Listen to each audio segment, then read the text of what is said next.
Debatda gəlin bu fikir bu olsun ki, düz nədir onu qoyaq orada. Yox, o düzü də deyəndə hələsi yozursan, hələ istəyirsən bir vəziyyət qurasan, bir atmosfer yaradasan, elə bir ab-hava yaradasan ki, məsxər eləyəsən, ələ salasan ki, təki o sənin cəmiyyətin gözünə o düşürdəsən, nə ki, haqqı qəbul etsən, haqq şəffaflaşsın. Mən uduzmayım, bu məndir, bu egodur, bu firondur mövzuda. Orada nə debat eləyəsən?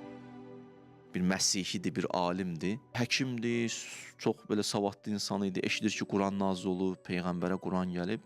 Bir-iki nəfər də göndərir, gedin Peyğəmbərdən sual soruşun. Görün o nə deyir, sözü nədir, fikri nədir? Deyirlər, gəlirlər Peyğəmbərlə görüşürlər. Peyğəmbərlə görüşəndən sonra Peyğəmbər onlar Nəhl 90-ı deyir. Nəhl 90 ayə budur. İnnəllahı ya'muru bil ədli vəl ihsan və ita'izil qurba.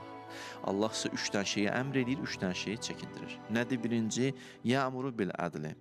Ədalətli yaşayın. Vəl ihsan. İnsanlara yaxşılıq edin, xidmət edin. Və ita'izil qurba. Qohum-əqrabanı unutmayın. Bu 3 dənə. Namaz, oruc öz yerində. Sonra deyir, və yənhə anil fəxşa. Çəkindirir sizi nədən? Fəxşadan. Fəxşa nədir?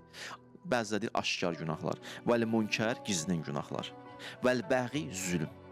Aşkar günahdan çəkinin deyil, gizlin günahdan çəkinin, bir də zülm eləməkdən çəkinin. Ya'izukum, Allah sizi belə moizə edir. Ləalləkum təzəkkərun. Kaş ki xatırlayasınız, başa düşürsünüz, dərk eləyəsiniz. Bu ayələri götürdülər, gəldilər bu adama dedilər, bu adam kimdir? Məsihi alimdir. Əksəm seyfi atdı. Gəldilər, dedilər ki, bax, Peyğəmbər dediyi sözlərdən biri budur. Deyib, bu olsun, bunlar olmasın. 3 dənə bu, 3 dənə bunlar olmasın. Qulaq astı, həqiqəti qəbul etməyə istəyən insan, üzün tutdu orada olan insanlara, bir böyük bir insan idi, sözünə qulaq asanlar var. Dedi, bu ayələr elə belə sözlər deyil. Bu elə bizim fitrətimizin axtardığı fikirlərdir, canımızın axtardığı sözlərdir. Biz iman gətirəcəyik o Peyğəmbərə və iman da gətirdilər o Peyğəmbərə. Niyə o iman gətirə bildi? Çünki həqiqət axtarışındaydı. O ki, həqiqət axtarışında deyil, o gəlib özünün fikrini sənə diktə eləsin, haqqı çıxartmaq istəmir ha, ortaya. Bir adam haqqı qoymaq istəyir ortaya. Debatda gəlin bu fikir bu olsun ki, düz nədir onu qoyaq orada. Yox, o düzü də deyəndə hələsi yozursan, hələ istəyirsən bir vəziyyət qurasan, bir atmosfer yaradasan, elə bir ab-hava yaradasan ki, məsxər eləyəsən, ələ salasan ki, təki o sənin cəmiyyətin gözünə o düşürdəsən, nə ki, haqqı qəbul etsən, haqq şəffaflaşsın.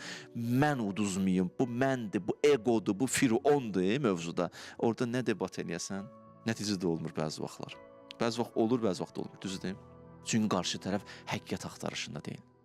Nəfsinin istədiyi fikirləri deyir. 5-10 nəfər də ona deyib ki, səndən yoxdur. Bu da bu fikrindən də olsa, deyəcək, oradan sən bir köpək adam deyilmişsən, bizim vaxtımızı aldın ki. Ona görə bax, bu mübarizə istəyir nəfslə. Basan məsələ deyil.